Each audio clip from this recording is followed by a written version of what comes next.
皆様聞こえますでしょうか。聞こえます。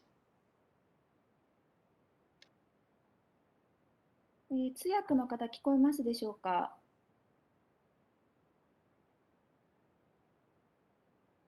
木村です。聞こえます。よろしくお願いします。あれ聞こえるかな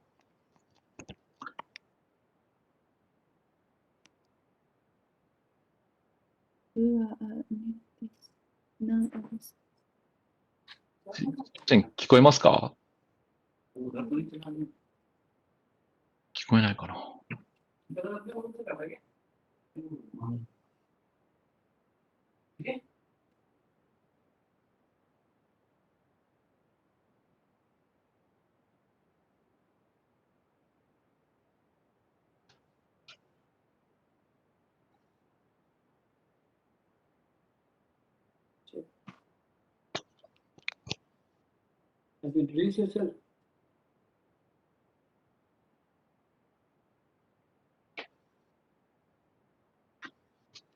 木村様聞こえますでしょうか。はい、聞こえます。聞こえますか？聞こえますか。はい。聞こえます？私の声。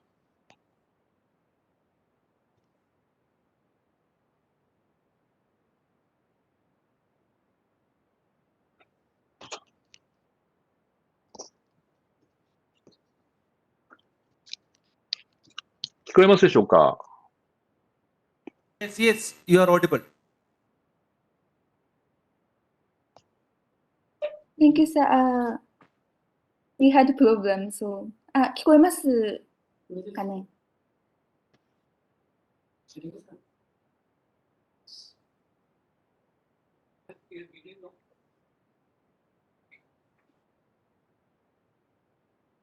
本日はインドスパイスフェア2022にご参加いただきまして誠にありがとうございます。木村様、ちょっと聞こえてます。はい、聞こえてます。私の声聞こえてます？聞こえてます。すみません。よかった。はい、すみません。ありがとうございます。すみません。はい。開催に先立ちまして皆様にお知らせがございます。まず、同時通訳をご希望の方は、画面の左下のアイコンをクリックしてください。そちらでご希望の言語を選んでいただくことができます。So, if you need an interpretation service, please click the icon in the left corner of the screen. You can choose your preferred language there. はい。では、まず、開会につきまして、登壇者のお伝えがございます。登壇するとき以外は、音声をミュートにしてください。そして質問は、参加者からチャットボックスに送信されますので、ネットワーキング中に質疑応答の時間を設ける、予定ですけれども、時間の関係上、後日メールにて回答する場合もございます。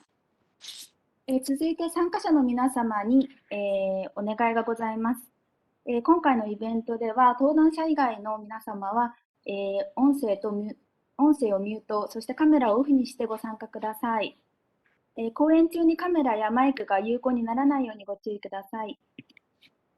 もし質問がある場合には、チャット機能にてご質問をお送りください。その場合には、どの登壇者への質問か分かるように、質問したい登壇者名と、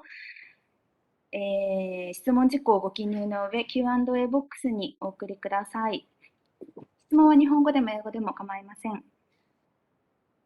ネットワーキングセッション中は、日本、そしてインド企業の皆様をご招待して自社紹介をしていただきます。繰り返しのご案内になりますが、もし、同時通訳をご希望の場合は、画面左下のアイコンをクリックしてください。If you need an interpretation service, please click the icon in the left corner of the screen. You can choose your preferred language there. はい。それでは、オンラインセミナー開始まで少々お待ちくださいませ。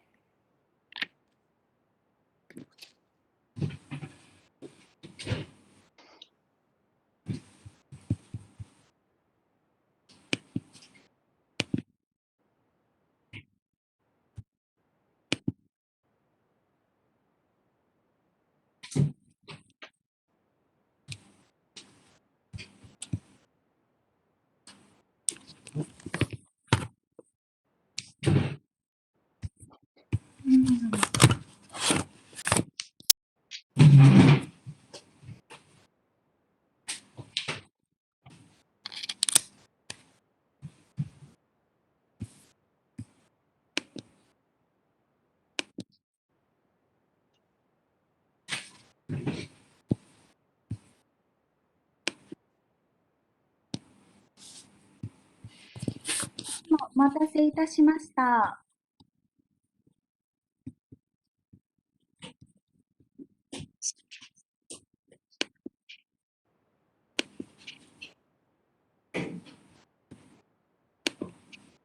い。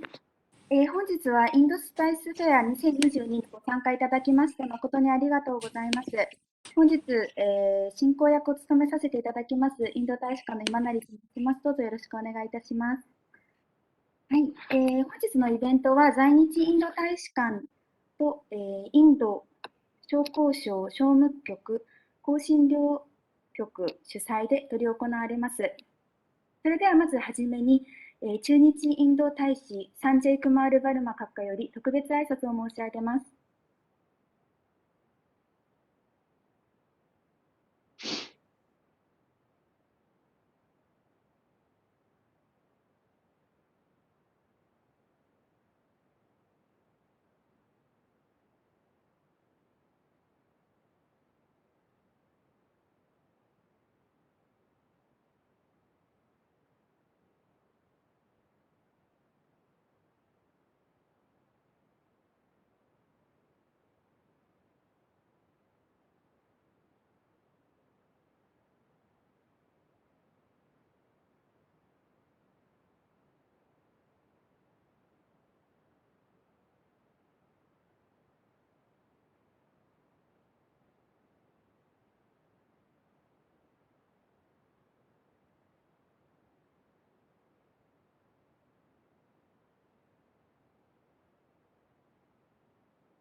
続きまして、開会にあたり、インド商工省商務局、香辛料局、秘書官 D サティアン様より開会のお言葉をいただきます。どうぞよろしくお願いいたします。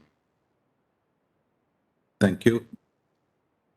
A warm good morning to all who have joined from India, and good afternoon to the participants from Japan. At the outset, I would like to thank the Embassy of India, Japan for associating with Spices Board in organizing this BSLM meet. Spices Board under the Ministry of Commerce and Industry, Government of India is the flagship organization for export promotion and quality management of spices from India. With a view to promote export of Indian spices to Japan, Spices Board in association with the Embassy of India in Tokyo, Japan, is organizing this Indian Spice Fair online. I trust this program will help to build direct business linkages with the Indian spice exporters and the Japanese importers. Participation of over 30 buyers from Japan and more than 100 exporters from India stands testimony to the significance attached to this event by the spices stakeholders. I would like to thank Sri Sanjay Kumar Verma, the Honorable Ambassador, and his team of officials at the embassy for their efforts for organizing this program with the participation of Mr. Hiroaki Kimura from All Nippon Spice Association, Ms. Koharu Kotori, eminent Japanese author, and Mr. Nitin Hingad and Mr. Anil Raj, the leading spice importers of Japan, and other important players. As you are aware, India is the largest producer, consumer, and exporter of spices in the world. The Indian spices sector has a strong exporter base of over 7,000 registered exporters who export spices and value-added spice products to over 180 destinations in the world. India is the global leader in the production and supply of wide range of spices and spice products worldwide, including value-added products such as spice oils and oleoresins, curry powders, turmeric, chili, cumin, organic spices, etc. It's heartening to note that the export of spices continued its upward trend during 2020-21 also, despite the global pandemic situation, and crossed $4 billion mark for the first time in the history of spices exports. The export of spices and spice products during 2021 was 17.58 million tons, valued at 4.18 billion, which showed an increase of 37% in volume and 11% in dollar terms compared to the previous year. The total export of spices from India to the Northeast Asian region during 2021 was 339,119 metric tons, which is valued at $1,173.4 million. And Japan is India's third largest trading partner in the Northeast Asian region. Japan, with an import of 10,405 metric tons, 10,405 metric tons of spices from India in 2021, valued at $53.6 million, contributes to a share of 3% in volume and 5% in value of India's spice exports to the Northeast Asian region. The major spices exported from India to Japan are pepper, cardamom, small and large, chilies, ginger, turmeric, coriander, cumin, celery, fennel, fenugreek, etc. Around 60 firms are actively exporting spices and spice products from India to Japan. The Ministry of Commerce has fixed an export target of 4.8 million for the spices sector for the current year, financial year, out of which 52 million US dollar is the target for Japan. During April 2021 to February 2022 period, India exported spices worth 3.5 million US dollars in total, of which 51 million US dollars was to Japan, which accounts for about 90%, 97% of the export target fixed for Japan. The approximate production of spices in India is around 10.5 million US dollars, 10.5 million metric tons from an area of around 4 to 4.5 million hectares. Around 15% of the total production is exported to various destinations and the rest is consumed domestically in India. We are proud to inform that India is the largest producer, consumer and exporter of spices and spice products globally, with the capacity to export a wide range of spices, including organic spices, high-end value-added spices, etc. During 2021, India exported around 225 spices and spice products globally. The East Asia, American zone, and the European Union are some of the major export markets for Indian spices. India and Japan have a very long cultural and economic associations. Coming to the Japanese cuisine and food culture, we do understand that it is based on a set of skills, knowledge, practice, and traditions related to the production, processing, preparation, and consumption of food. We know that the Japanese cuisine has an essential spirit of respect for nature that is closely related to the sustainable use of natural resources and has been recognized as an intangible cultural heritage by the UNESCO. Realizing this uniqueness, I urge the Indian exporters to customize their products to suit the Japanese palates and preferences. There is ample scope in the area of functional foods and nutraceuticals, besides for products that are designed to suit the requirements of the institutional or, to be specific, the restaurant sectors.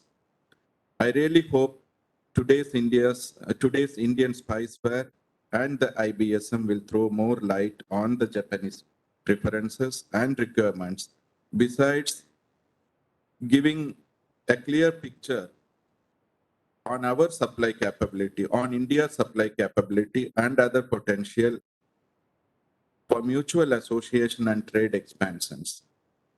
I request all the participants to make the most of this opportunity. Further, I would like to highlight before the Japanese spices sector the capacities and capabilities of the Indian spice industry to supply spices and value-added spice products which comply with the applicable standards for quality and food safety. In fact, quality, safety, and sustainability have been the thrust areas for the Indian spices industry, and the spices sector is continuously upgrading its systems in its pursuit to adopt a safety-first approach in spices export. The quality evaluation laboratories of Spices Board located across India works with the spices industry in facilitating compliance of the sector with the quality and safety norms. Further, I wish to inform that Spices Board has developed a unique portal titled Spicexchangeindia India to address the gap in building market linkages created by the pandemic, and in the process has opened the doors for immense business opportunities to benefit the Indian spice exporters and the global buyers. The portal facilitates ease of doing business and is equipped with innovative features like 24/7 virtual office space, artificial intelligence-based recommendation model, market information, access to global spice trade data, etc. The portal is expected to serve as a platform for the spice importers across the world to connect with the Indian spice exporters. Before I conclude, I once again thank the Embassy of India in Japan for their support and all the eminent speakers, spice importers from Japan and exporters from India for their valuable participation. Thank you all. Have a great day.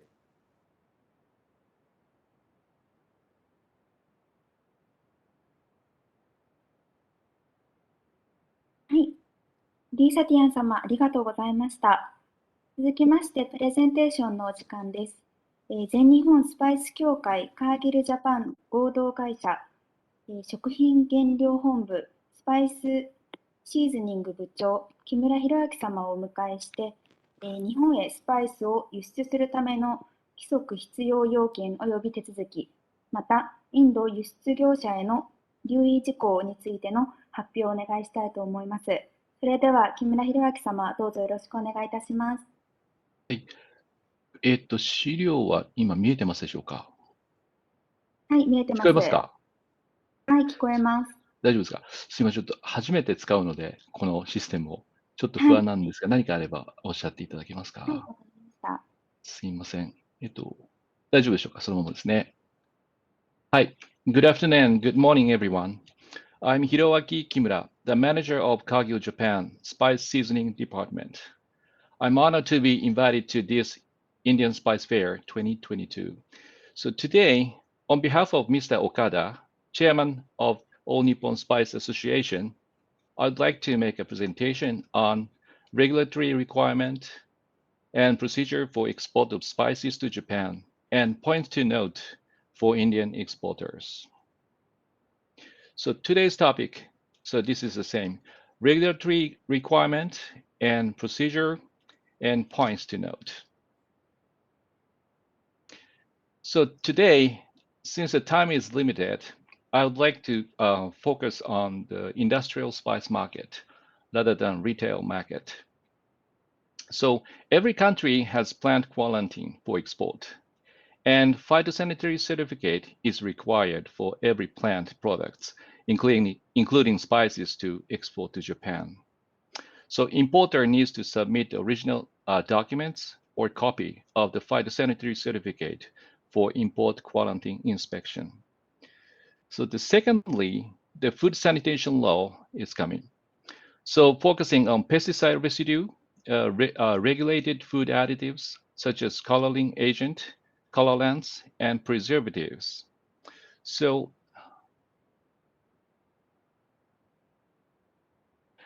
as you can see, here's the example of the past violation when importing spices.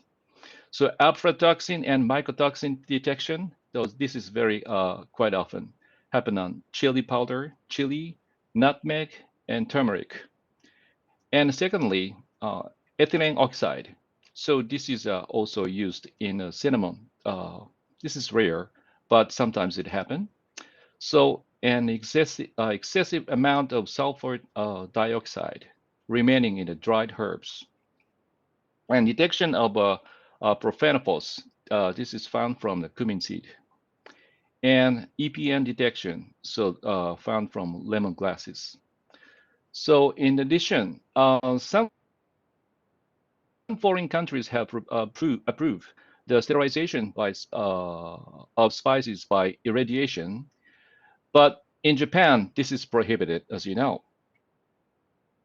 So, we also have to pay attention for the food labeling. The food labeling regulations are the sole responsibility of Japanese importers, basically.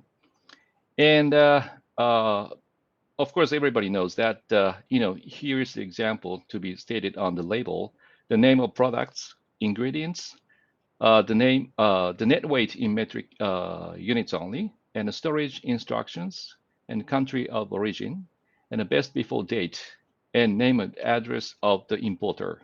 So basically, this is written in English already when you export from India, for example, for the overseas supplier. But so what we're gonna do is so this food labeling itself is written in Japanese and has to be stated on the placed on the finished products when you deliver in Japan. So most of the case in Japan, so the importer from Japan are requiring to the exporter to put this information written in Japanese. Maybe this is brought by the Japanese side, which is Excel or Word format by email, and the supplier just print it out and put that on the ready cargo, so that everything is ready for Japan for delivery. So this is maybe save the time and cost. And finally, this is utensils and container and packaging. This is going to be implemented 2025, but this law has already started from the 2020 June the 1st. So actually, this is targeting at synthetic resin, so which is the same as plastic. So the plastic container used for the packaging material, as many cases used as inner polybag. So those material needs to be analyzed and make sure whether this is approved by the government. So we have a 5 years transitional measure for 5 years implemented. So after the 2025, we have a time. So exporters are advised to follow the importer's instruction for each regulatory requirement. So, and there are two major inspections, and one is a plant protection, based on the plant protection law, which is by the Ministry of Agriculture, Forestry, and Fisheries. And this is for the plant and focusing on the pest and disease, which is harmful for plant. For example, the live pest inside or outside of the packaging. And so sometimes, live insects can be found when the unloading time of the container. So we have to, fumigate the cargo before export anyway. So this is all, all done properly though, but sometimes the live insects has been found. So this is problem. And secondly, the inspection based on the food sanitation law. So this is focusing on the food and harmful to the human body, such as bacteria, heavy metals, pesticide residues, and mycotoxins, stuff like that. And so examine whether the products comply with a standard set forth in the food sanitation law. So this is implemented at the quarantine station. And talking about the procedure for export of spices, let me explain this from the importer side. So because we're doing import business. And first of all, as you all know, that the sample work is very important. So of course, when you start developing new products, the target sample is required, right? And after matching the quality and obtaining the approval from the buyer, you produce the products. So, and secondly, the food safety check-in is also conducted by the buyer, checking all the aspects of food safety points, which might be sometimes over hundreds of needs to be fulfilled. So which is big headache for exporter and importer, but we're gonna have to do that. And the traceability record of pesticides used at the farmers, quality specifications, including microbiological point of view, and so on.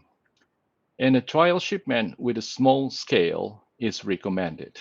So before going to the full scale of production and full scale of container loading. So even the quality of the pre-shipment sample are okay. So actual cargo might be different from the sample. So this is the most often case we have. So here's the food import procedures, how it goes. So like I explained, you have on the right-hand side, the plant quarantine. So the spice is considered as a vegetable. So this goes to the same flow. And you have a quality inspection and food sanitation inspection is sometimes, so there is a mandatory the older inspection by the government, such as nutmeg or chili powder, or I mean chili pepper. So those are mandatory to be inspected, mostly for the aflatoxin. So and custom inspection So after the food inspection is approved, so custom inspection, then you clear the customs for domestic cargo. And so here's the points to note for Indian exporters. So basically, I just put the 3 points to be highlighted. And first of all, so of course, the discrepancy in microbiologically is the key. So it happened always. So in order to avoid any discrepancies in the number or spec of the microbiological point, so we have to confirm the mutual the analysis methodology of, let's say, microbiology. So most common cases is the high count result are observed in terms of the TPC in Japan. I mean, the inspection result in Japan for the TPC, for example, tends to be higher than that is obtained in exporter side, for example, in India. So the buyer and exporter needs to check the methodology carefully. So sometimes maybe the treatment of the raw material or the product itself needs to be handled by the same method or same flow together. So otherwise, the finished, let's say, the microbiology, if Japan required 10,000 TPC, and so the test result at the Indian side, the exporter side shows, let's say, 3,000, but what they have in Japan might be over 10,000, let's say 20,000 or 30,000. So this is a big difference in count. So sometimes Japan side, in order to settle this claim problem, the importer needs to pay an extra charge for sterilization to keep the to make the count of the TPC lower, so which will cost you a lot. So sometimes it's a quite huge amount of money, but sometimes it's totally rejected. So unfortunately, so that's why the cargo needs to be maybe returned or disposed. So this is very important. And secondly, extra caution is required for the dry container shipment while wintertime in Japan. So maybe if you live in India, so you don't know what you don't understand what this is. We have a full season and hot summertime, so the temperature goes to maybe hit over 40 degrees Celsius. But in the wintertime, maybe it goes down to like a 1 degree or 2 or 3 degrees Celsius. So the temperature difference is so big. And when it comes to the shipment from India side to Japan, let's say in a wintertime in Japan, the cargo, when you export the goods by the dry container, of course, mostly it is exported by the dry container though. And during the transportation time from India to Japan, so it goes, the container goes passing through the equator. So, and in this time, the container temperature inside might be hit to 50 to 60 degrees Celsius even. So which is quite high. And the container also goes to the wintertime Japan. So the temperature goes down to 1 degree or 5 degrees Celsius. And this will definitely create the problem of the condensation inside of the container. So the products itself will get sweated, and sometimes it's totally sweat like this like this cotton box on the picture. So whatever the packaging material, like a cotton box or paper bag, whatever, those are gold sweat. And maybe if there's an interior packaging, of course, maybe in the polybags will be there. but outside of the packaging material is gone. So maybe buyer cannot accept it because of the any contamination problem. So this is also the big problem. In order to avoid this problem, maybe you one of the idea is to use a refill container, but at this time crisis situation, so it's not effort to use it. So, but anyway, so this condensation issue is the key critical issue. So please put that into your mind before export. And number third, so be careful to avoid contamination by foreign substances like such iron powder or small piece of wire, etc. Due to the high cost of sortation operation, sortation cost in Japan, so sometimes the cost of the sortation equal to or higher than the cost of the products itself. So that's why the education to the factory worker to countermeasures against foreign material contamination is very important to maintain the quality.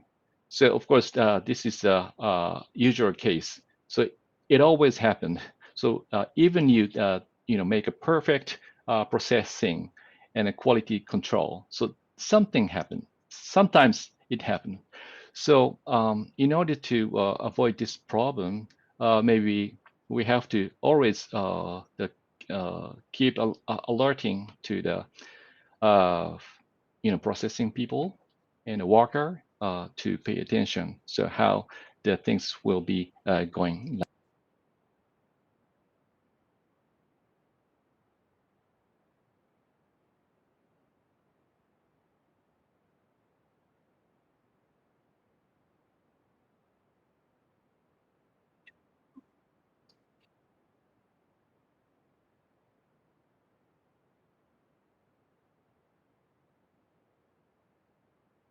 木村様、すみません。ちょっとミュートになって、声が届いてないんですけれども。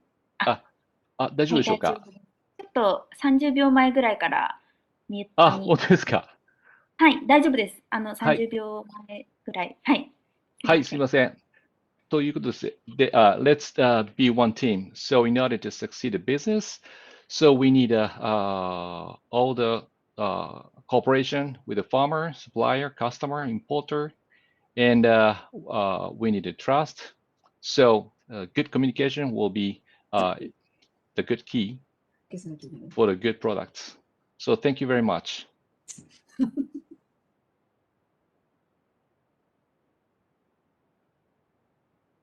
はい、木村様、詳しく、そして分かりやすくご説明していただきまして、誠にありがとうございました。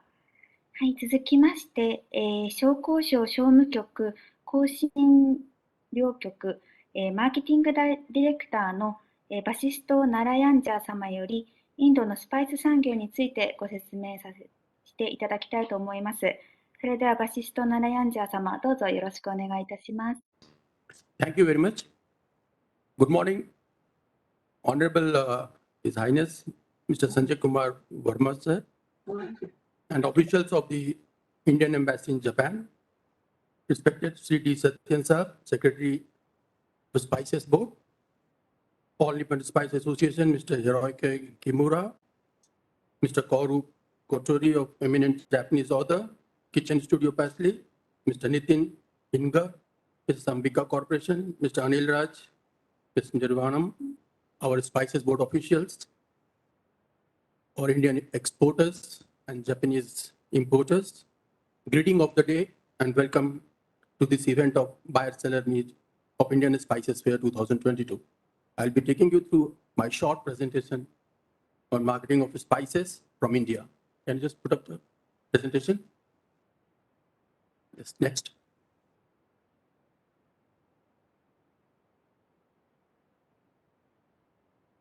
The Spices Board, it's constituted by an act of parliament, and the Spices Board Act was created in the year 1986. Next. In India, we have overall production of around 11 million metric ton productions of various spices, which is almost largest compared to any other countries in the world. We have a strength of around 7,000 exporters. What we export, share of it is in a form of value-added products. We also have 20 plus GI registered spices. We have a very specific demand, which constitute around 85% of our own domestically consumed, and only 50% of our production is exported globally.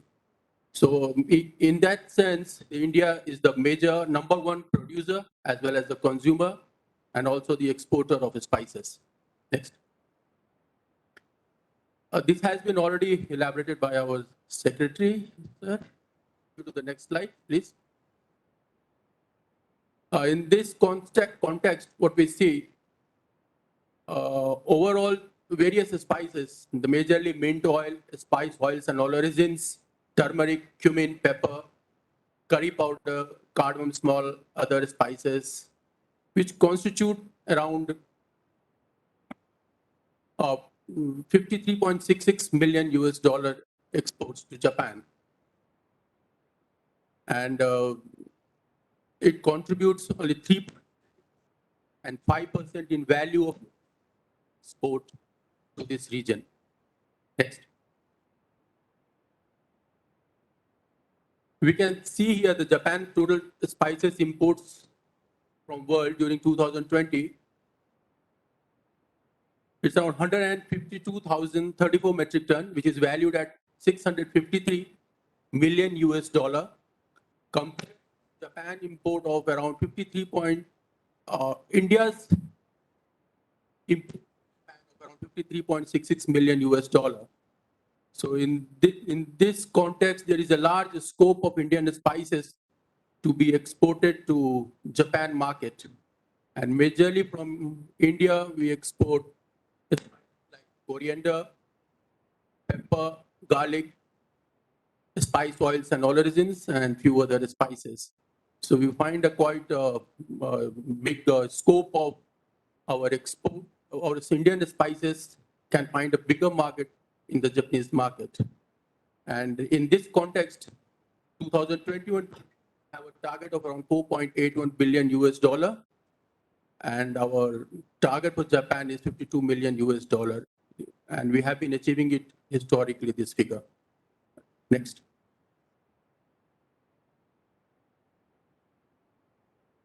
In India, we have our own state-of-the-art various laboratories, which are across to the various ports region in Cochin, Chennai, Tuticorin, Mumbai, Guntur, and in Gujarat, in Delhi, and also in West Bengal, Kolkata. Next. The Spices Board India vision is to sustain the leadership in global trade of spices, which we have been doing it, and also in value-added spices products, thereby contributing to the growth of agricultural exports from India. And our mission is to become the international processing hub and of premier supplier of clean, safe, and value-added spices and spices products to the industrial and retail segments of the global spice markets. Next. Thank you.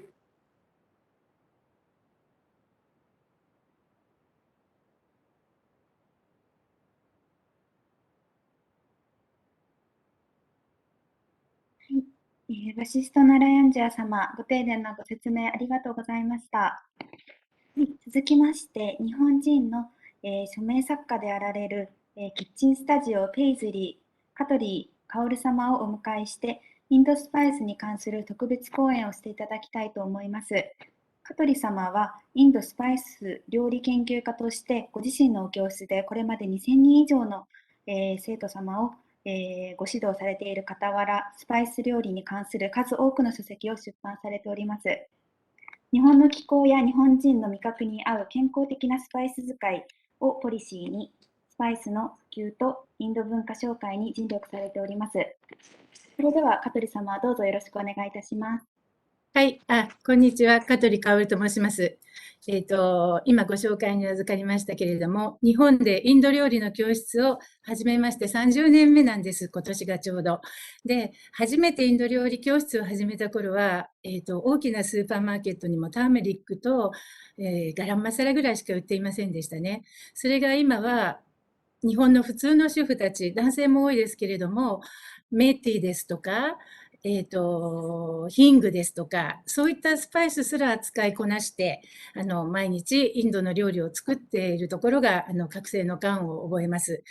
ただいま、大体、登録してくださっている生徒さんが約3000人、その中から250人くらいがアクティブに毎月通ってきてくださっています。で、私の著書がちょっと簡単にこう見ていただくと、このような感じで、ちょっと全部見せるのは大変なんですが、16冊ほど、はい、出しております。それで、ですからこう、30年間、スパイスのエンドユーザーである日本人たちと接してきたという仕事をしてきました。で、その中で、私がいつも生徒さんにお話しするのは、インド料理の素晴らしさっていうのは、インドのお母さんたちが医者に行くほどでもない体の不調や変調をスパイスの調合で、毎日の食事の中で整えていくことができる料理なんだということなんですね。これが本当に素晴らしいことだと思っています。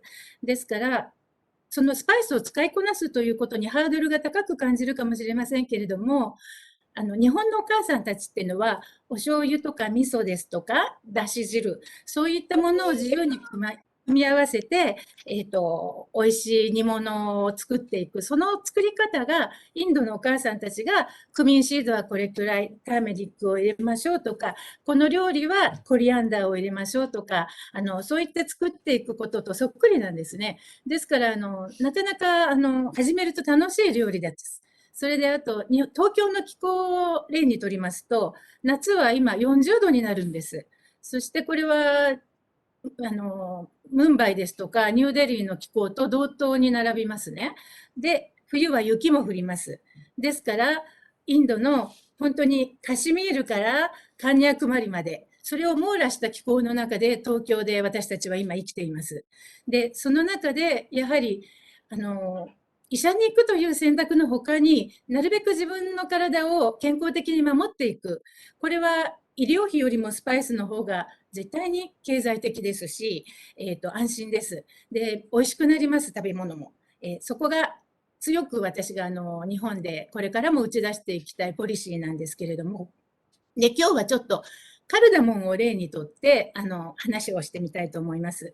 で、カルダモンは最近随分いろいろなところで売るようになってきました。皆さんにはおなじみのスパイスの一つだと思いますが、これを使うことによって、エビデンスが出ているいい話がたくさんあるわけですね。まずは脳内血流を上げる。こういったことが、これからの高齢化社会に役立っていくと思いますし、あとは、脂肪を燃焼するというエビデンスも出ています。これは、ダイエット効果も期待できると言っていいのではないでしょうか。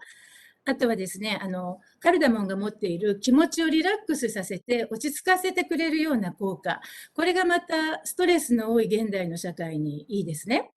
で、あとは体温の調節機能を整えるというようなことも、エアコンディショニングの中で暮らす現代人には重要なことだと思います。あとはコーヒーや紅茶のカフェインですとか、そういった悪い影響を整えていく、制御する、抑制する、こういったことでティータイムがより健康的になる。こんな話をしているわけなんですけれども、あと口臭を取るとか、そんな効果もありますよね。で、ただ、問題点といいますか、これから改善していくべき点もあるんですね。この小さな粒のカルダモン、これをですね、日本の人たちは本に入れましょうというふうに書いてあるだけでは、やはりその素晴らしさが伝わらないんです。実際にあった話なんですけれども、カルダモンティーというか、カルダモンチャイですね、をカフェで出しているときに、こういった普通のチャイに、このカルダモンをそのままポトッと入れてカルダモンティーですと出しているお店すらあったんです。これだけではカルダモンの良さが抽出されていきませんから、やはり開けて砕いて、煮て、そういったことでもっと効果が上がるはずなんですね。で、もうその、カルダモンの鞘のまず剥き方がわからないとか、剥いたとき、鞘から出したときに中の種が黒かったり、品質によっては茶色い白っぽい色のものもありますね。そうするとなんだかわからなくなって不安になって混乱してしまうんですね。ですから品質に対する知識がない、新しいものを取り入れるときには何事でもそうですけれども、こういうものなんだよ、こうやって裂くと中から種が出てきます。で、これは潰すことによってもっと香りも出ますとか、圧力鍋で煮るんだったらそのまま入れてもいいんですよとか、そういった使い方を細かく丁寧に広報していくことで需要がもっと高まっていく、そんなことを日々取り組んでいます。それでですね、あとやはりそうやってカルダモンをチャーに入れるんだとしても、私が大好きな、ニューデリーにある道端のストリートチャーを飲ませてくれるお店がありますけれども、そこは冬の寒い時に行くと生姜をいっぱい砕いてチャーに入れてる姿が見られます。ただ暑い季節に行くとカルダモンそんなものを入れてるんですね。そういうふうに使い分けていくやり方、これを日本の人たちが知るだけで需要がうんと増えていくというも、そんなふうにも思っています。で、あとは胃が悪い場合、ソーダにクミンを入れたりするといいですね。ただでもクミンのパウダーをそのまま入れるのでは美味しくないですね。クミンのシードをちょっとローストして、それからパウダリングする。そうしたものを入れることによって、なんと何倍も美味しくなる。香りが高くなる。そういったことも、こちらから提示してアドバイスしてあげることでみんな納得いって、なんて素晴らしいんだろう、美味しいんだろうということに気がついていくと思うんです。で、あとは食後にソンフを食べますね。インドのレストランに行くと、こういったものが、レジの横にこう置いてあるわけですね。で、2種類って砂糖と一緒に置いてありますけれども、これがやはり漢方薬、日本人漢方薬をよく飲みますから、その中で胃薬になっているフェンネルというスパイス、日本語ではウイキョウと言いますけれども、それで消化を助ける意味合いがあるのだよと。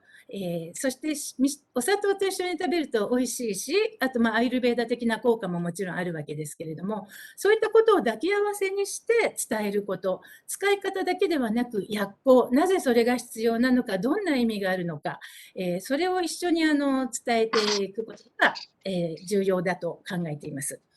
で、あとはですね、そういったちょいとした知識っていうことは生活の質を向上させていきますし、日本の、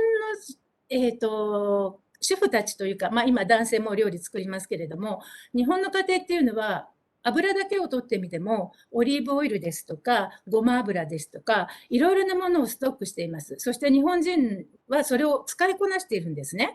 で、あと、ちょっとお料理が好きな家ですと、ナンプラーですとか、タイ料理に使うものですけれども、インド料理も自分でスパイスを調合して作る家でしたら、クミンやコリアンダー、ターメリック、そんなものはもちろん、もうちょっと高度なスパイスも持ってるわけなんです。で、それを使いこなすことは、実は楽しくて、皆さん、ちょっと勉強しただけですぐできるようになります。だから、日本人のすべてのキッチンに、ターメリック、コリアンダー、ガランマサラ、クミン、そういったものが、あとヒングなんかもお腹にいいですよね。そういったものが並ぶ日っていうのが、広報の仕方、指導の仕方、そういったことでもう近づいてきているというふうに思っています。で、そういったことが大きな需要につながっていく、その手助けを今後もしていけたらいいなと思っているわけです。以上です。ありがとうございました。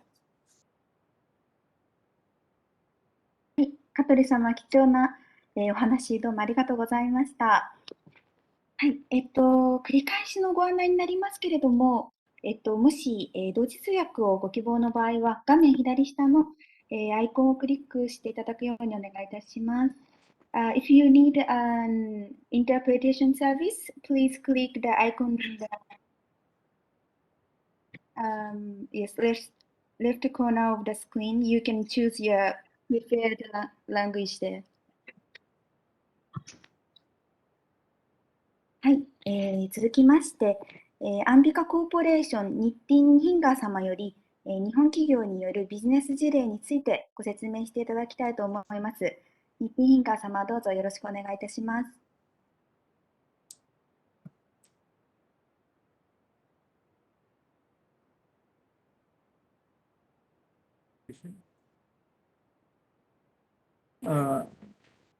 Can you see the presentation? Is it viewable? No, sir. Screen is not appear yet. Not appear yet.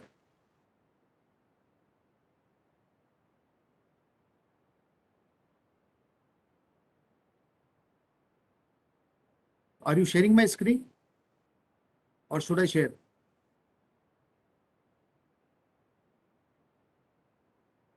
Ano, watashi jubun de share shita hoge desu ka? Soru to ka aso kara share screen share suru desu ka? スパイスボードの方、チェックしていただけますか？ Spice board, can you share my screen or should I share?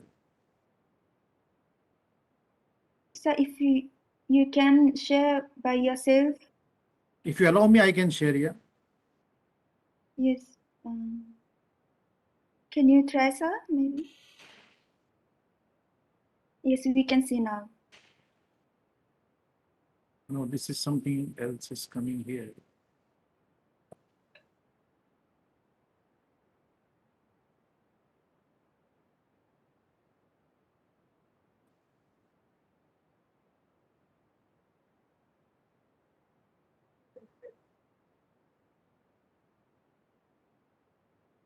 Can you see now? Yes. My experience in food business, sir. Okay, yeah. So thank you very much for your patience. First of all, thank you for His Excellency, Mr. Sanjay Verma, Ambassador of India, Mr. D. Satyasji, Mr. Hiroki Kimura-san, Mr. Bashish Narayan-san, Mr. Kauru Kotori-san, and Mr. Anirudh-san. So I'm here in Japan from last 23 years. So I'm sharing a very practical experience, which I think will be helpful for the Indian exporter. What challenges and what I have faced in Japan.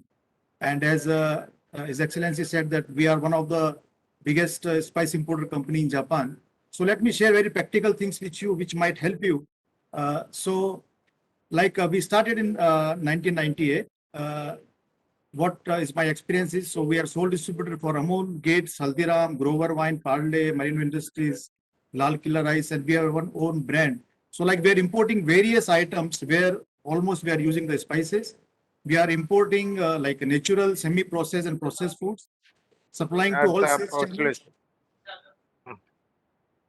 Supplying to all sales channels, big Japanese manufacturer, supermarkets, central kitchen, Indian restaurant, ethnic grocery stores, online shop, and own retail outsource. So we are supplying here to 5,000 Indian restaurants and 400 ethnic grocery stores in Japan.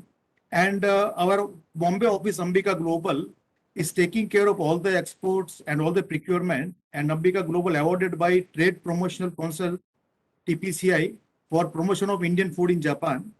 And I'm acting as a governor, as a food agriculture processing in Indian chambers, Indian Commerce and Indian Association Japan. So personally also I'm here to help Indian companies also. So later maybe if you want, you can contact me for the help. So can you see the second slide? I just want to make sure. The slides has changed. Okay. So like the important thing, which is very important, and as my colleague Mr. Hiroki-san also explained a lot. So here, like the culture is very important to understand. In India, we have different culture. In Japan, we have different culture. So as we all know that Japanese are famous for keeping long-term business relation as partner. Condition is what they are requiring, we have to support or we have to deliver that. then building trust for long term is a key. And starting business with Japanese companies will take 1 to 2 years if you are lucky, if you are working very honestly. This is not like Europe or America that on the table you will book some containers. This is not the case at all. You have to first satisfy them, because the point number one is they are long-term business partner.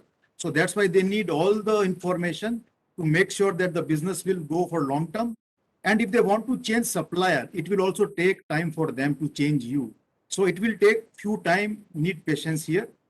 Long company history and certification plays a vital role. No compromise on quality and safety. Rather, I will reverse it, no compromise on safety than quality. And identify the proper layer of the distribution as targeted customer to whom you want to sell. So you have to identify the right target. So this business culture is very important. And if you have chance to come to Japan, so before doing business to Japan, come to Japan, see the culture, the hygiene, the product, the way they are selling, the detailing, the explanation. So this is, in my experience, being an Indian, when I came to here in 1998, this is the biggest change which I can see as Indian and Japanese from the both sides, basically. So I'm going to the next slide. So as Mr. Hiroki-san also explained, that I'm just making it very short. So minimum quality requirement is like pesticides, bacterial counts, fine materials, packing and printing quality, preservative and food additives, everything has been told. And you will get most of the information on the government website. And specification might be changed as per the customer. So what you want to know, that what MRL is accepted in Japan or not. Now, all the information available in English. Earlier it was not available. Now it is available in English. You can go through what are the requirements to export or to import in Japan, basically.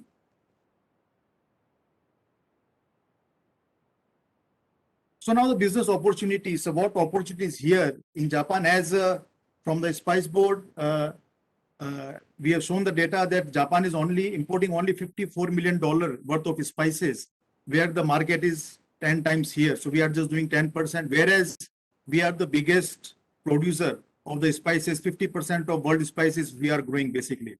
So the opportunity wise, Japan is the 9th largest populated country in the world, and depending on 70% of food imports. So huge demand of imported foods. 3rd largest economy of the world. Good political relation between India and Japan, as His Excellency mentioned. Win-win situation. So Japanese have know-how and experience, whereas we have natural resource and skilled labor. So how we can create a win-win situation? As I mentioned earlier, that for that, the culture is very important to understand what they need. Japanese are very shy. If you are making mistake in front of them, they will never tell you that you are making mistake.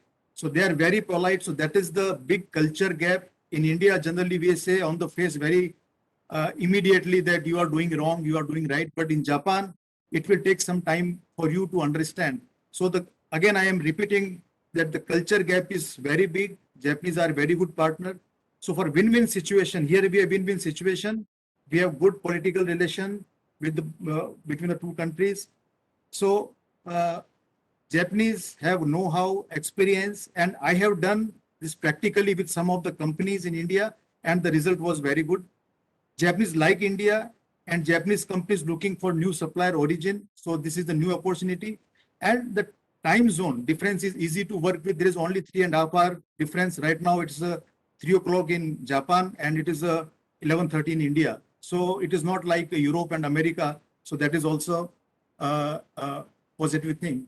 And let me share my success story, what I'm talking on that behalf, that confidence.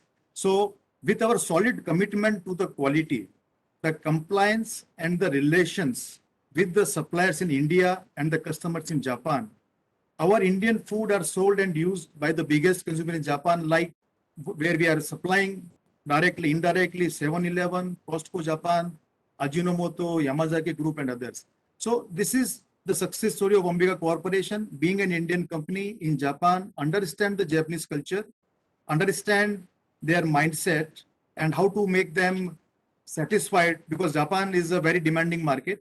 And after this long journey, now we are able to supply into the main market. So I'll close my presentation here. And thank you very much. If you have any question, anything, I'm there to help you. Anytime you can contact me.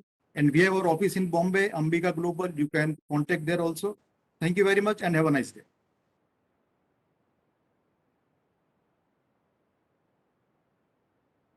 イーティンヒンガー様、貴重なご経験を共有していただきまして誠にありがとうございました。はい、ヒンガー様に引き続き、インドレストランニルヴァーナム、アニル・ラージ様より日本企業によるビジネス事例についてご説明していただきたいと思います。それではアニル・ラージ様、どうぞよろしくお願いいたします。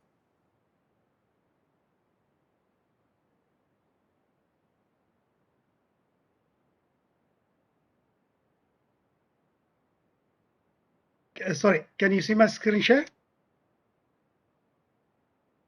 Yeah, Anil-san, we can see. Yes. Okay. Thank you, Nitin-san. Okay. First of all, let me thank our Honorable Ambassador, Mr. Sanjay Kumar Verma, for the leadership he provides and organizes events like this. Indian Embassy of Japan and Spice Board of India for organizing this event. And thank you, Satyan-san, Kimura-san, Basit Narayan-san, Katori-san, Nitin Hingar-san, and Manoj Singh Negi-san from the embassy for organizing this. Okay, so first of all, I think being the last speaker, I think there are not many points that left out for me. I think most of the things that is already covered by other speakers, in the panel earlier. But still, I will give you my perspective and I'll just give a brief introduction about me. So I came to Japan 23 years back, and I'm basically from the IT background, working for the banks. But later in 2005, I started my own business in terms of restaurants, and then multiplied the business from there. I'm also the co-chairman of the Indian Restaurant Association in Japan, and also the founder. Okay. And our businesses, we have varied businesses under Raj Group. One is we have a chain of restaurants called Nirvana. We have got 6 restaurants in Nirvana. And we also have an IT company called Nehan Technologies. Nehan is nothing but Nirvana in Japanese is called Nehan. That's why it's called Nehan Technologies, right? And we also have a kindergarten school called Star Kids, which is only the kindergarten part of it. Okay, and we started this around six years back or so. And apart from that, we have 2 different brands in India, which is run out of Bangalore. These Vericom and Biscoot are mostly advertising companies. Biscoot is a bit of variation where we provide a platform for what you call talentpreneurs. We call it talentpreneurs because we call it entrepreneurs with talent, but they don't want to take care of the other nitty-gritties of the business side, right? So, and Vericom is the advertising agency of ours. So this is what we have grouped it as called as Raj Group. Okay. So basically, my understanding of Japan, I think Nitin-san also touched base on some of the points here. Here, there are a lot of things unique to Japan, where if you look at long-term, long-term relationship, people don't believe in any short-term relationship or transactional business. People believe in long-term business. Like, let's say, if you're tied with your supplier, if you're tied with your vendor, your relationship is almost continuous. It is not like, okay, somebody else comes in, gives it for a lesser price, and then you start dealing with them. So this never happens in Japan. So these are some of the points that, of course, it's not limited to this, but these are some of the points that I've just put in there. Okay, know the ways of doing business in Japan, which is entirely different from what you will be doing in US or Europe or any other part of the world, right? And business etiquettes, you need to understand business etiquettes and networking. And here people go by reference. people just don't, cold calling doesn't work in Japan, right? And another point is punctuality. Punctuality is you might have heard, even in India, we have a lot of people talking about this and talking about punctuality in Japan and all this stuff. Punctuality is a reality, and punctuality has to be maintained. That is the basis of trust, right? So and there's a strong focus on planning here. So compared to what we have in other parts of the world, strong focus, because I've worked with Americans, I've worked with Australians, I've studied in Australia and all that stuff. I've never seen this level of planning or this level of process-driven execution anywhere else in the world. Okay, and transparency and honesty. Okay, people make mistakes, people do have problems, but instead of brushing under the carpet, you actually come forward and tell them your problem, tell your supplier your problem, tell your vendor your problem, and then resolve it together instead of just brushing under the carpet, which is a general practice, what normally is done all over the world. But here, I think it is better to come forward and discuss with your partners and try to solve them, right? And last but not the least, probably this I weigh it much more than anything else, is trustworthiness. Once trust is lost, then business is lost, right? So you have to build the trust, and to build the trust, you have to have these other points inculcated into it, right? Punctuality or transparency, honesty, and all those things, right? So that's some of the major points that we need to understand when we do business in Japan, right? So I think, the other points, I think Kimura-san and Nitin-san also has already gone through some of these points there. So I probably wouldn't, for the sake of time, I wouldn't want to describe everything here, because Kimura-san has given a detailed presentation on this point. Okay, but basically, to just summarize, we have three acts that for spices and spices import, we have 3 acts: Plant Protection Act, Food Sanitation Act, and Customs Act. Okay, and this is the shipment values that I've got from some of the sources.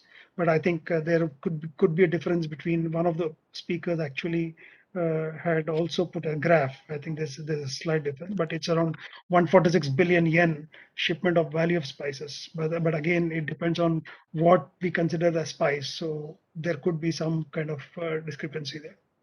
Okay, so in all, Japan, to summarize my presentation, Japan is a very good place to do business, but please do not expect any what I call shortcuts to success in Japan. You have to have a long-term view. You cannot just come with a slower price and then dump things in the market and then expect success. So we have to take a long-term view, and we have to have patience. It doesn't happen in 3 months or 6 months. What happens in US in 6 months probably happens in Japan in 2 years. But what happens in Japan is probably permanent, right? Rather than somebody cuts you with price, and then in other countries, somebody cuts you with price and you are gone out of business. But in Japan, usually that doesn't happen. Thank you very much. Thank you for listening to me. If you have any questions, definitely we can take it on. Thank you. アニルラージ様、貴重なお話を共有していただきましてありがとうございました。はい、続きましてネットワーキングセッションのお時間となります。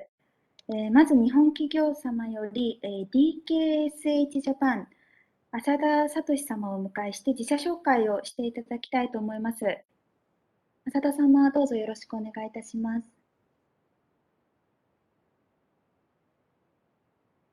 こえてますでしょうか？聞こえます。時間1分しかないんで、プレゼンは省きます。Okay, I am Asada, working at DKSH Japan. The company founded in 1865. We have only 150 years in history.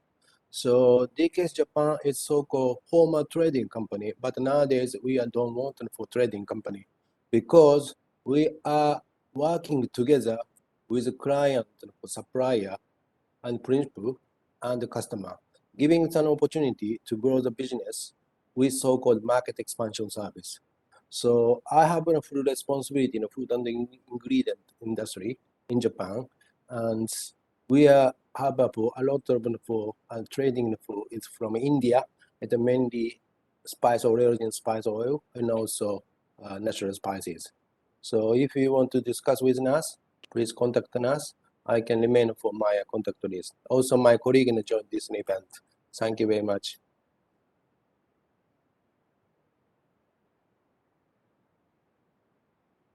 浅田様、ありがとうございます。少し時間があるんですけれども、他の、その他に自社紹介をご希望の日本企業様いらっしゃいますでしょうか。あんまりたくさんは時間がないんですけれども、もしいらっしゃいましたらお声掛けいただければと思います。My colleague, Mr. Ando-san, he wants to share something because he's the man behind all the success. So he want to share a few words. You can come here. Hi, my name is Endo. I'm working with Ambika Corporation. Actually, we are bridge between the Indian prominent suppliers like you, and also big and Japanese end customers, manufacturers and retailers.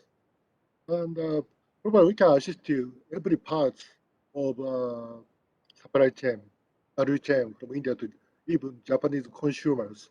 So if you need any help, and please feel free to call me or call Ambika. And it is our pleasure to assist you and to grow together with Indian trade from trade between India and Japan. Thank you.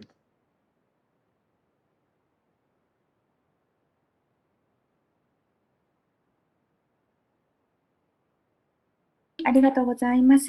その他はよろしいでしょうか。もし何か企業の詳細などをお知らせしたい方はエンバシー宛てに E メールなどを送っていただければと思います。それでは、インド企業側に移らせていただきたいと思います。商工省商務局更新料局のご担当者様、よろしくお願いいたします。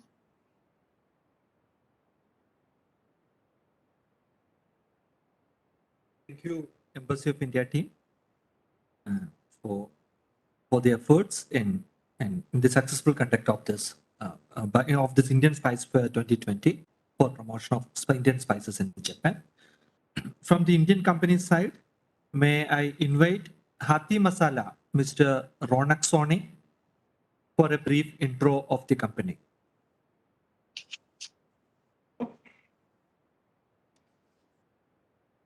Can you hear me? Mr. Ronak, you are audible.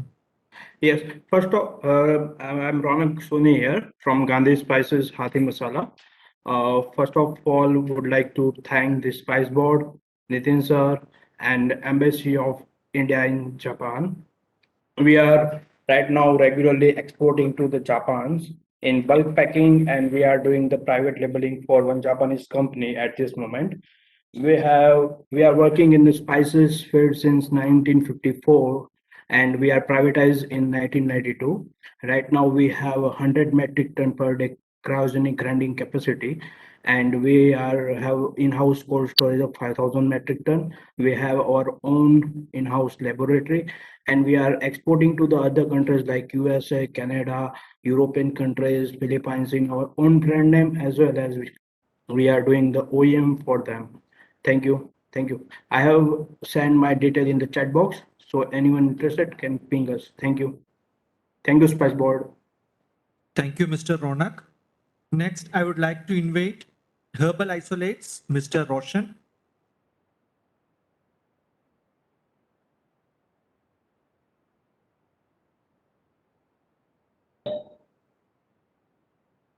Hi, this is Jacob Ninen here from Herbal Isolates. So I'd like to introduce the company. We have established ourselves from 1984. We're in the business of dehydrated green pepper. We are the largest dehydrated green pepper exporter globally.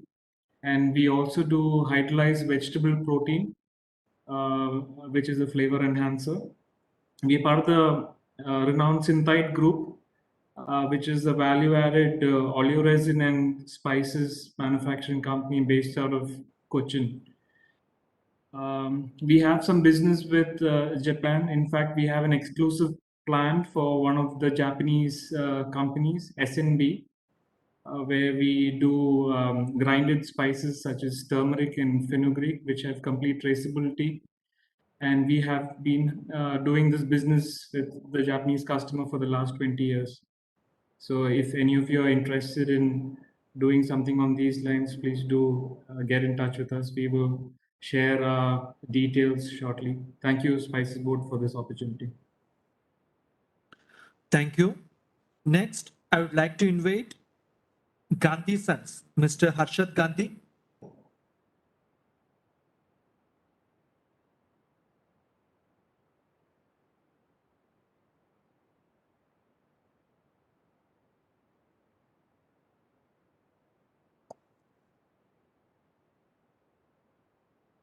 Okay, moving on.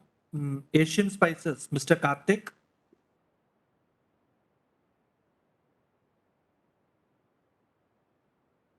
Good morning, sir. Am I audible? Yes. Good morning, ladies and gentlemen. First of all, I thank the Spices Board and Indian Embassy for creating a wonderful opportunity as a buyer-seller meet with Japanese spices importers and manufacturers. Indeed, I'm very happy to attend this event as it was a very long-awaited BSM for us. Spices Board has conducted BSM with various countries, and especially we were been actively looking for this particular BSM. As one thing I want to share from my heart is that we have a great respect for the people of Japan and their culture, which I had a first-hand experience when I visited Japan 3 to 4 years before, where we have exhibited our company in Foodex Japan. So I had a personal experience of visiting their supermarkets, and I had an interaction with the people who had come to our booths and their inquiries. We have been very much impressed on the way they interact, the way start, the way that they have discussed with move on, and we were very happy during the interaction. So quickly moving regard Asian Spices is a 40-year-old company with a strong foothold in the manufacturing of spices in whole and ground form. We have a fantastic facility for handling whole spices, especially cumin, fennel, coriander, other seed spices in Unja, Gujarat.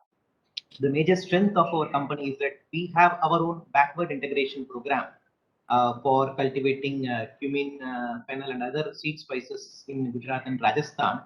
For the past 5 to 6 years, we are associated with more than 1,500 to 2,000 farmers, and we produce cumin under IPM category, integrated pest management, with the pesticide residues as per country regulations within as per Japanese regulations, EU and other countries.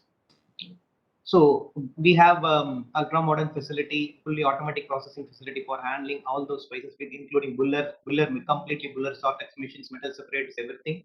And our facility is ISO 22000 certified plant since 2011. And apart from that, we have a world-class grinding facility in Salem, Tamil Nadu, for all those ground spices, especially turmeric powder, chili powder, cumin powder, and other ground spices and blended masalas. One of the fantastic facility we have, and we share locational advantage in both the areas. One is in Unja, Gujarat, which is the biggest market yard in Asia for all the seed spices, and other is Salem, Tamil Nadu, which is very famous for its turmeric. Basically, high curcumin turmeric is just cultivated in and around Salem.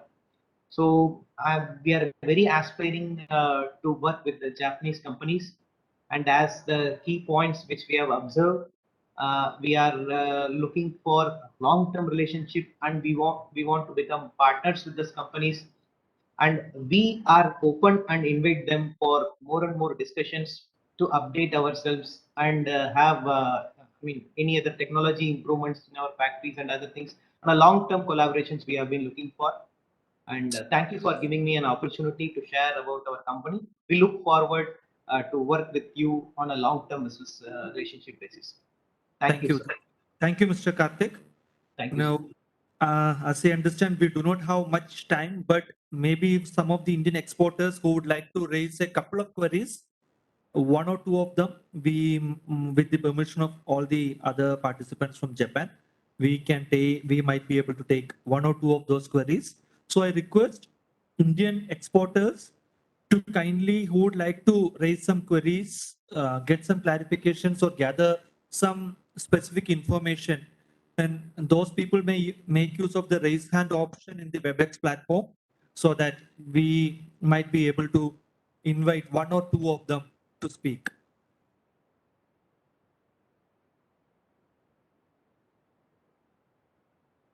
Mr. Mahibalan R, any specific queries you may please raise.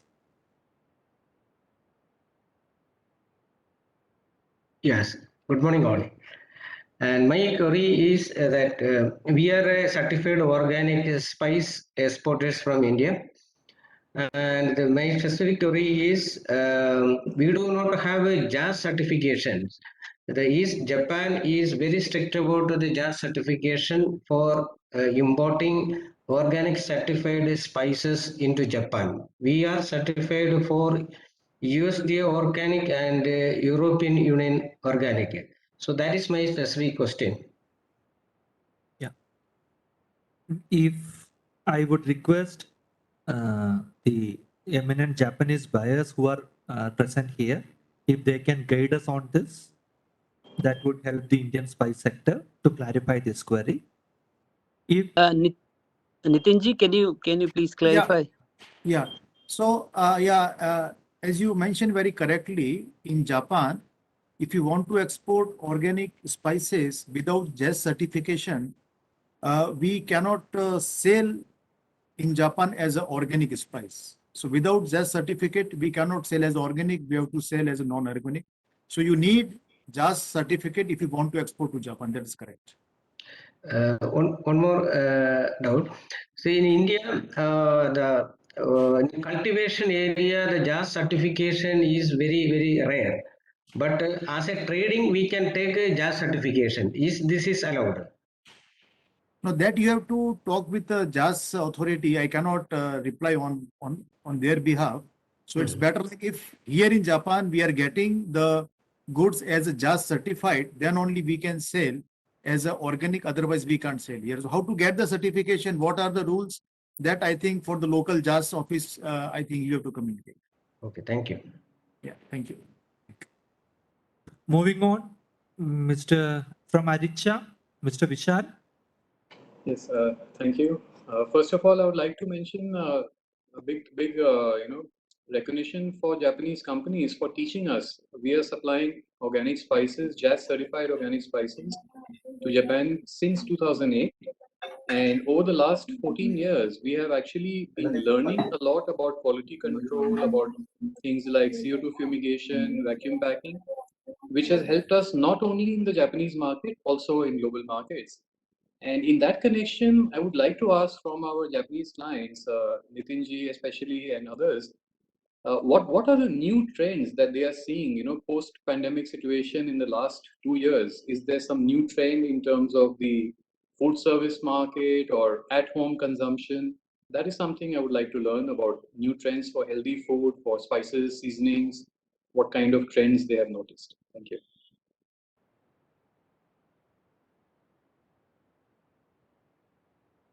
May I reply or Sure. maybe? Okay, so Vishal, nice to see you after a long time online. Yeah, so in short, yes, last year, due to this corona, the sale of supermarket means B2C sale was highest, and lot of people, because there was no office, it's online office.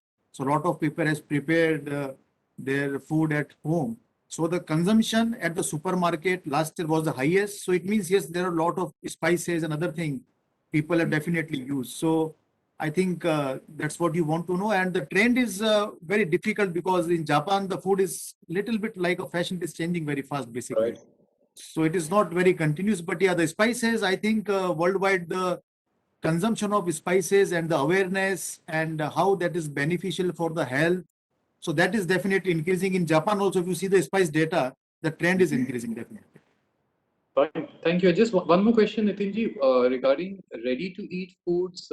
Is that category also, growing, considering the buying pattern now? Yeah, that is growing, but I would say like the local production is huge compared to the import. Fine. Okay. Due to the Thanks a lot. supply chain and all the regulation, as you know, the hygienic thing and everything. So the local Japanese are manufacturing butter chicken. So from India, I don't think any single packet is coming as a butter chicken in Japan, but butter chicken is the highest selling RT in the Indian food category.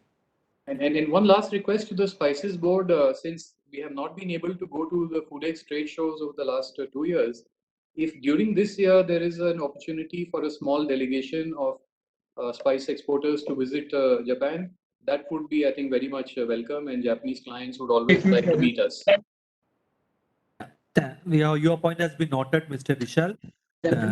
Thank you. Moving on, Ms. Sharmila Oswald. Am I audible? Yes.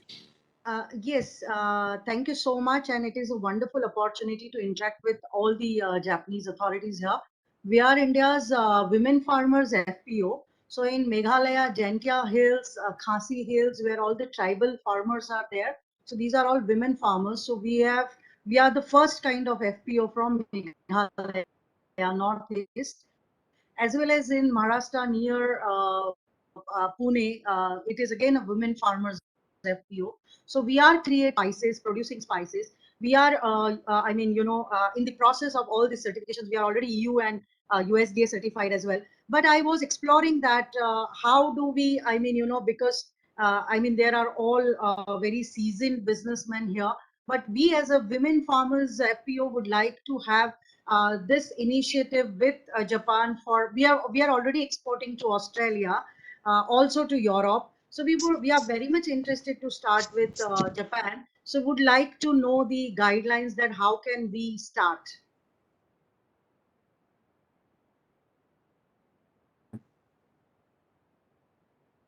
Yeah, Ms. Sharmila, I will take part of the question. One is the board is conducting entrepreneurship development training programs, which we have one lined up sometime this week. You can collect the details from the board's website.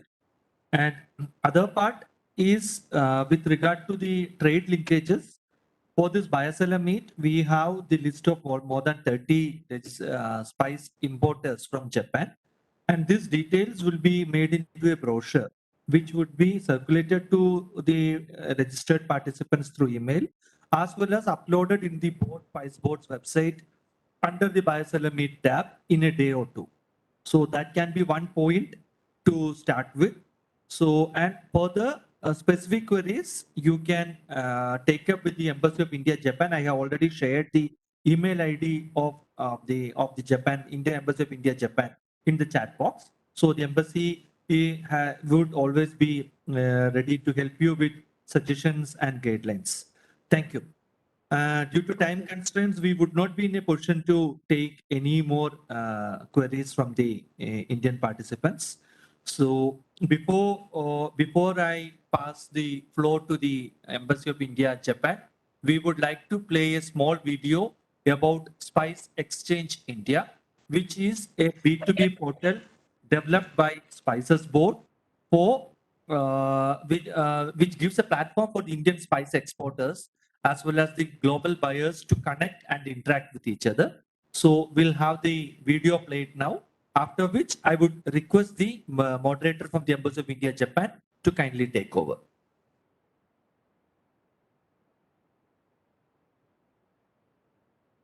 Spice Board India, now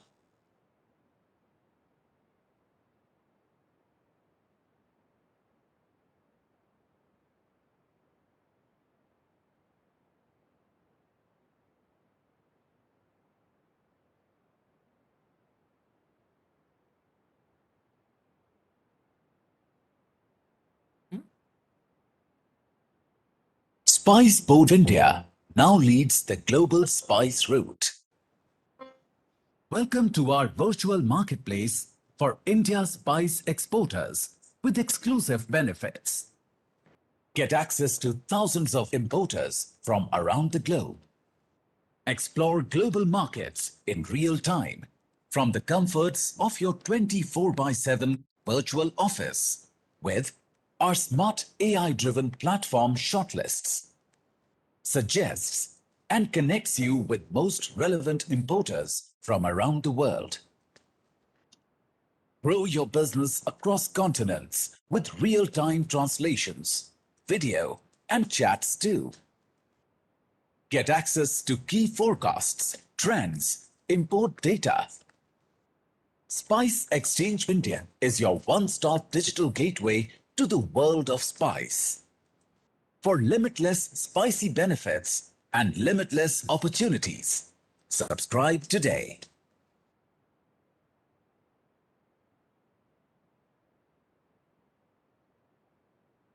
Thank you. May I request the moderator from Embassy of India, Japan to take over the floor. ありがとうございます。皆様、ネットワーキングセッションでは積極的にご参加いただきまして誠にありがとうございました。それでは本日のイベントを閉会するにあたりまして、インド商工省商務局香辛料局副ディレクターのニッティンジョー様より、感謝の辞を述べていただきたいと思います。よろしくお願いいたします。Thank you. His Excellency Mr. Sanjay Kumar Verma, Ambassador of India to Japan, Sri D. Satyan, Secretary Spices Board, Mr. Hiroki Kimura, Director Kaggle Japan and representative of All Nippon Spice Association, Mr. Basit Narayan Jha, Director Marketing Spices Board, Ms. Kaoru Kotori, eminent Japanese author, Mr. Nitin Hinga from Ambika Corporation, Mr. Anil Raj of Nirvana, the Spice Fraternity from India and Japan, and my dear colleagues and other participants. The aroma and flavor of high-end Indian spices continue to impress countries and civilizations across the world. And now, with the increased globalization and communications, these spices travel freely across the globe. I am glad to note that Indian spices and condiments are increasingly becoming popular in Japanese cuisines, especially spices like cardamom, small and large, pepper, chilies, turmeric, cumin, ginger, coriander, etc. And this has resulted in strengthening the trade relationship between India and Japan. As the spice bowl of the world, India retains its prominence as the world's largest producer, consumer, as well as exporter of spices, and has a unique position due to its indigenous and exotic spice story. I believe that the Indian Spice Fair 2022 has thrown more light to the Japanese preferences that enable Indian spice exporters to design the products so as to suit the requirements of the Japanese markets. I feel really honored and privileged to propose the vote of thanks at this function. We have had a very informative and beneficial interaction on promoting spice business between both the countries. First of all, I place my sincere gratitude to His Excellency Mr. Sanjay Kumar Verma, Ambassador of India to Japan, for the efforts taken by the Embassy of India, Japan in the successful conduct of this program. On behalf of the entire Spices Board and Indian Spice Fraternity, I thank you, sir. Now, I would like to thank Mr. D. Satyan, Secretary Spice Board, for his guidance, support, and also for sharing the highlights on Indian spice industry. Thank you, sir. Now, may I thank Mr. Hiroki Kimura, Director Kaggle Japan and representative of All Nippon Spice Association, for his esteemed presence and also for the presentation on regulatory requirement and procedure for export of spices to Japan. the points to note for Indian exporters. Your presentation was indeed very informative, and I'm sure that it will help a lot of Indian exporters to further explore business opportunities in spices with Japan. Thank you. May I express my deep sense of gratitude to Mr. Basit Narayan Jha, Director Marketing Spices Board, for interacting with the stakeholders and for highlighting the potential of the Indian spice industry. Thank you. I would also like to express my gratitude to Ms. Kaoru Katori, eminent Japanese author from Kitchen Studio Paisley, for the special remarks on Indian spices, also highlighting the various culinary and other benefits of spices and how Indian spices can be infused to day-to-day Japanese cuisine. Thank you. Moving on, I extend my sincere thanks to Mr. Nitin Hinga from Ambiga Corporation for the insightful remarks and also for providing necessary handholding or expressing the willingness to provide necessary handholding to Indian spice exporters who would like to explore and strengthen the spice business with Japan. Thank you, Mr. Nitin. Also, I would like to thank Mr. Anil Raj for his remarks on, again, doing business with Japan, the points to note for Indian exporters, and for sharing his personal experience in setting up business enterprises, in successfully setting up business enterprises in Japan. Thank you, Mr. Anil. I also take immense pleasure in expressing my deep sense of gratitude to the Japanese and Indian companies who took part in the program. On behalf of the entire Spice Board fraternity, I thank you all. Further, I wish to thank and appreciate Mr. Manoj Singh Pal Neki, Mr. Rajesh and team from the Embassy of India, Japan for their meticulous planning and coordination, which has made this event a reality. I would also like to thank all the distinguished invitees present here for accepting our invitation and taking time off their busy schedule to be a part of this event. Thank you all. Have a great day.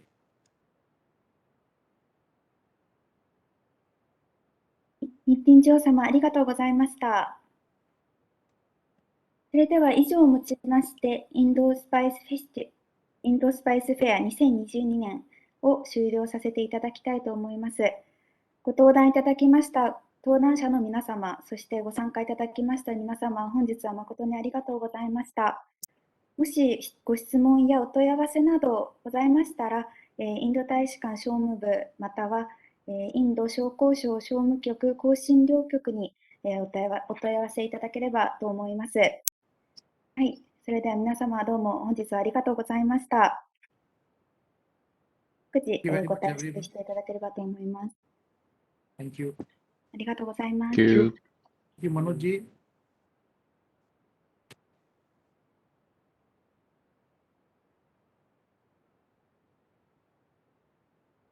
Thank you.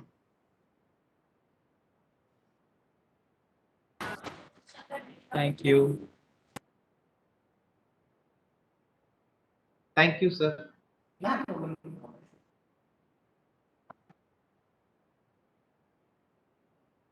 Thank you, sir. Thank you to all.